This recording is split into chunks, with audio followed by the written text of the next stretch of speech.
Canelo wasn't respecting him. The way he was able to walk that man down, like Caleb, like quit playing, quit playing, quit playing. It just kept backing up. He never tried to go forward the whole fight. Bro, Canelo is just a monster. But it's Canelo. Why would you try to go forward? Exactly. Like Caleb Plant, and what I watch, Caleb boxed him perfectly. Right. Like I've never seen Canelo have to work for something. Like that hook that he caught him with that ultimately knocked him down. He threw that probably 10 times throughout the entire fight and couldn't land it one bit. Yeah. I just think he was trying to break him down. Caught it. I think he was just breaking him down, like because Canelo is not a person that's going to throw a lot of punches anyway. Right. Like he likes to prey his opponents, just like because he don't mind going to the deep waters. But he's also the person that he like when he swings more. He most likely connects. But that's what I'm saying. Like Caleb defense is good. Like he was training with Andre Ward. Like that means a lot. Like because Andre Ward was preparing him. Like if I was to fight him, because I always wanted to fight him, I'm gonna show you what I would do. And I just think he was just breaking them down. Them body shots, like because he was hitting them with bodies, like hard body shots. Like people that were at the fight, they're like, y'all can't tell on TV, but them punches, he wasn't landing a lot.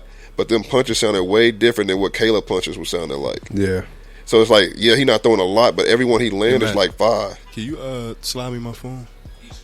Yes, sir. So it's like, in the percentages he was landing. Yeah, you're not gonna beat Canelo with a jab. I had a score for sure. Yeah, I'm not mad. I mean, overall, because they said it looks different on like you can't see the effect of the punch on TV. So it's like, yeah, he might be landing more, but you're not hearing these punches the way he moving in the ring. I say this. First of all, hell of a fight. Yeah. For hell of a Probably fight. Probably my favorite one so far this year. For me, this is fight of the year. Yeah. Or at least top.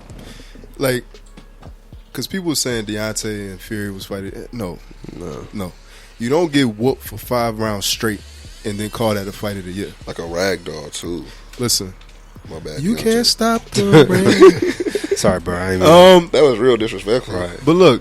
Caleb fought a hell of a fight. He was boxing. Caleb is he's a boxer. He was boxing. He's a boxer puncher. He's not a puncher boxer. No. Canelo is a puncher boxer, right? Canelo understood. I felt like they both understood what they were coming in at to face. Yeah, for sure. Caleb fighting off the back foot. When you watch a lot of his fights, he does that. Yeah. Defensively, the shoulder roll. Nice. He had Canelo missing. Yeah. I actually had this fight tied going into the championship rounds. Yeah, I ain't gonna lie to you. Like I said all the things I was saying, but the whole time I was watching this fight, I was like, bro, I don't know how to score this fight. Yeah. I had it tied going. I had it tied going into the championship rounds, and I started listening to a lot of boxing shows, X, Y, and Z. A lot of people had it tied going into the championship rounds. Yeah. Now, mind you, shout out to us. We called a late stoppage For sure. Yeah. Why?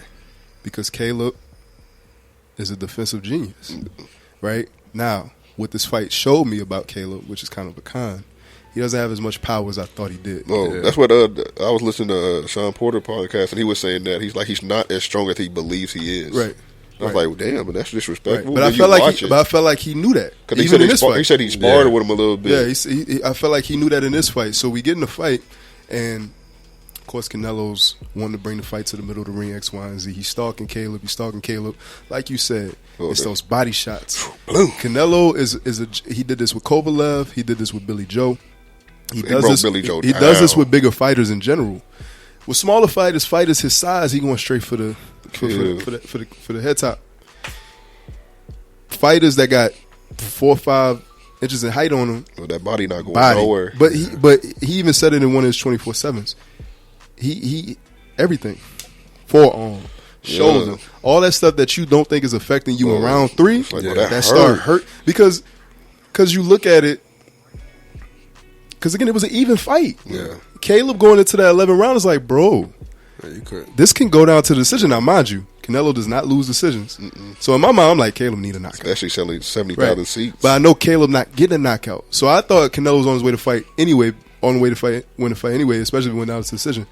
But the knockout happened so fucking fast. So fast, bro. But that's because everything that Canelo was building up to started to get to Caleb. Because that body, everything. Like left to the body. It started to connect, and then he finally got the uppercut. And it's like, Because he had been throwing that uppercut a lot. He had been missing. He was throwing that left uppercut with bad intentions. And he was missing. Well, that left but he would follow up. He would follow up with the 3 and 4. And again, he missed with the 1-2. Follow with the 3 or 4, and I don't care if I'm hitting the elbow, that's what I'm saying. the shoulder. Punches add up. He hit him in the back a lot. Like I'm gonna punch something. Yeah, like I'm and at the end of the fight, you can just start to see like Caleb started to get a little bit more because, like Teddy Adams like to say, he started putting water in the basement. Yeah, he started putting water in the basement, and the fight's going on. The engine's running low, and then the ribs are starting to hurt. The abdomen is starting to hurt. Hey, coach, I can't breathe. Yeah, it's getting a little tougher to come out the corner. Canelo smelled blood. Said, all right, he's going to start covering this rib. As soon as he dropped that, pow, out of there. Hey, that nigga Canelo, when he hit him try to drop him that second time, he said, oh, no, you don't. Yeah, right. He dipped over to him. Right. He didn't cut off the ring at all. I told people, man, don't, bro. Leave that little Mexican boy alone. And Caleb is a hell of a fighter. Honestly, Caleb, I'm a bigger fan of Caleb after this fight because he showed me, even though he may not be better than Canelo, it's a lot of niggas at 168 I don't think can beat him. Yeah. Like even if Maul move up to 168, I'm not sure if he can beat Caleb. I think the only way Maul will beat Caleb because he's not gonna be able to outbox Caleb because Maul is not. Maul just throw hooks, right? Especially when he get mad. Right. So I think the only way he would drop Caleb is if he caught him with one. That's what I'm saying. But I don't think Caleb's. That's a. I don't think Caleb. If he showed anything with this fight is defensively, he's a bad motherfucker. And then he's not gonna stand in the middle with Charlo to do that. No, he's not. He's gonna move around. Because Charlo got tired. When you against the lesser nigga, like I learned a new term while I was in the city. Lesser? They call him the lesser nigga. Hey, look. When you brought Lesser into the chat, nigga, I thought you was on some Pimp C shit. I was like, yo, that's relatable content. Hey, look, you said, yo, some lesser niggas in here. And that's what y'all is. I was like, yep. The lesser nigga. Shout out to my nigga Chad. Very relatable content. We chopping it up about a whole bunch of stuff. And he was like, man, that's all he kept saying, man. The lesser nigga gonna feel it. You heard me? Hey, like, niggas ain't even going to added that to the vocabulary. I subscribe to lesser, nigga. Lesser is in the vocabulary. That's a southern vocabulary word. Nigga gonna feel it. You heard me? Like a lesser nigga ain't gonna get it. You heard me? Like so. Shout out to Chad. Shout out to Chad. But yes, at the end of the day, Canelo proved once again why he's pound for pound. And shout out to Caleb Plant again. Hell of a fight of the year contender. Honestly, I wouldn't be mad at seeing that rematch, even though I know it's not going to happen anytime soon. Nah, Canelo trying to make money. Canelo trying to make money, which goes to our next thing, is what's Canelo's next move, which he's already said he's moving up to cruiserweight. Now, that's a lot of weight. He just doing shit. You ain't do that when Usyk was a cruiserweight. Right. Yeah. That's what niggas going to feel me, you heard me? Yeah. Like, all right, because I'm familiar with M'Baku. I ain't never seen Buddy fight. Because I watched the cruiserweight. As I was watching Usyk come up, I started watching a bunch of cruiserweights. So I'm familiar with him. And he's cool. He's southpaw. Really got a style like Ortiz. But it's one of those fights. Canelo's a better fighter. Yeah. At the end of the day. And I know why M'Baku, because this is the biggest payday he ever going to get. Do you think Canelo can carry that weight? That's a lot of weight. I think he going to... That's a lot of weight, especially if you plan on doing it in May, like what you plan on doing. Well, I think, from what I understand, it's supposed to be like a Bridgerweight situation. So I don't think he's actually going to reach the 200 mark. I think he might actually come in at like 182. So what other buddy get to come in at though? He can come in at 200. And that's a lot. But you see, I see it going like Kovalev though, like a puncher because the dude he fighting is more of a puncher boxer.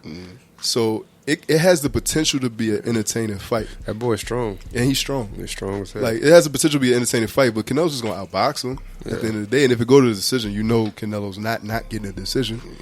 I'm mad at Canelo because... He's supposed to be fighting David Benavidez. That's bro, what you got David Benavidez. Even if you want to go to 175, I'd rather see you fight Better Beef